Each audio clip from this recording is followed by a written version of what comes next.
مشاهدينا الكرام، حياكم الله. صراحة خبر عاجل، كنا نود أن لا نسمع هذا، لكن الخبر هو رسمي من شركة الجوجل. صراحة شركة الجوجل شركة فيها وثوق، وكنا نثق فيها ولا زلنا نثق في هذه الشركة، لكن بتطور البرمجة فصارت الشركة أيضا تشعر بالخطر. اليوم نزل واحد الخبر معلق وهو رسمي في الموقع الرسمي ديال شركة الجوجل، أن الشركة تحذف حوالي 60 تطبيقا من البلاي ستور. وهذه التطبيقات لماذا تم الحذف ديالها؟ صابوا ان هذه التطبيقات الناس اللي كتشارجيها من البلاي ستور فور التنزيل على هاتفك واعطاء عمليه الاوتوريزاسيون او السماح لتشغيل التطبيق على هاتفك، فيصير هذا التطبيق له الصلاحيه على هاتفك حتى يفعل ما يريد.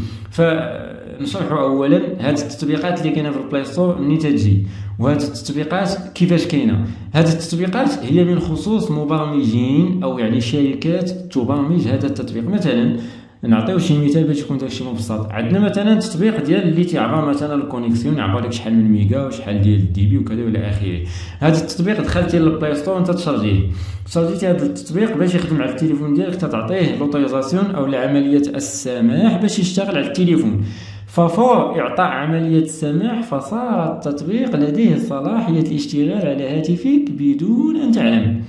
فهذه التطبيقات بما أن 60 تطبيق اللي حذفت الشركة، ومنها 4 تطبيقات أنا اشتغلت بهم رسميا من قبل. فلعم من قريت الخبر أنه تم الحذف، وهذه التطبيقات اللي اشتغلت عليهم أنا من قبل صدت السمية ديالهم صراحة ضمن اللائحة التي تم البلوك أو تم الحذف من البلاي ستور. والله تعجبت كل العجب، لأنني كنت أظن أن هذه التطبيقات هي تطبيقات مؤمنة، ولكن لا تأمين في هذه في هذا التكنولوجيا. هذا الهاتف صراحة اللي بين يدي الناس هو علم خطير وعلم غزير، وكثير من الناس لا تعلم ماذا تحمل، وبالأخص الذي ليس لديه معطيات وليس لديه علم كافي عن هذه التطبيقات أو عن هذه الهواتف. صراحة هذه التطبيقات اش مصابوها تدير؟ بزاف ديال الناس كانوا تيجيو تيقول لك ودي التليفون عندي فيه 128 جيجا و6 فرام ولا 4 فرام وثقيل وانا ما داير فيه حتى شي حاجه. فراه دابا عاد توضح لينا ان هذه التطبيقات اللي حذفتها الشركه، علاش حذفتها؟ ملي قريت في الخبر ان التطبيق هما مثلا الشركه المبرمجه لهذا التطبيق ملي تتصايبوا تعطيه شركه الجوجل تتنزلو في البلاي ستور، فتصبح عندها واحد الاشتراك مع الشركه. ففور ان الناس تبدا تنزل هذا التطبيق، كل ما هذا التطبيق وصل واحد الدي بي عالي ديال التنزيل وديال الاشتراك ديال الهواتف اللي تنزلوه، فالشركه تتقاضى واحد الارباح باهظه من شركه الجوجل. وشركه الجوجل هي واضعه هذا الخلاص هذا باش حتى هي تشتغل على ظهر هذه الشركات هذو بلا ما تحتاج هي تبقى تطور في البرامج وتبقى تقلب. فهاد الناس هادو باش يربحوا مثلا هاد الفلوس هادي شنو تيديروا؟ ملي تتنزل انت مثلا هذا التطبيق من البلاي ستور عطيتيه لوتوريزاسيون فور الاشتغال انت مكونيكتي بالويفي، فهما تيهاكيو وتيدخلوا لان عطيتهم السماح، تصبحوا تيشارجيو التطبيق مره وجات وثلاثه وحتى 20 مره ولا 40 مره في النهار على التليفون ديالك بلا ما تشعر وبلا ما يظهر لك التطبيق. تيدخلوا التطبيق في التطبيق تيبقى يبان لك انه تطبيق واحد هو نازل 30 ديال المرات ولا 40 باش هما يتقاضوا عليه واحد الارباح اللي هي باهظه. فتيصير التليفون عندك ثقيل، انت ما مشارجي حتى حاجه، ما فيه لا تصاور لا فيديوهات لا حتى شي حاجه، ولكن تتحس ان التليفون ثقيل بزاف.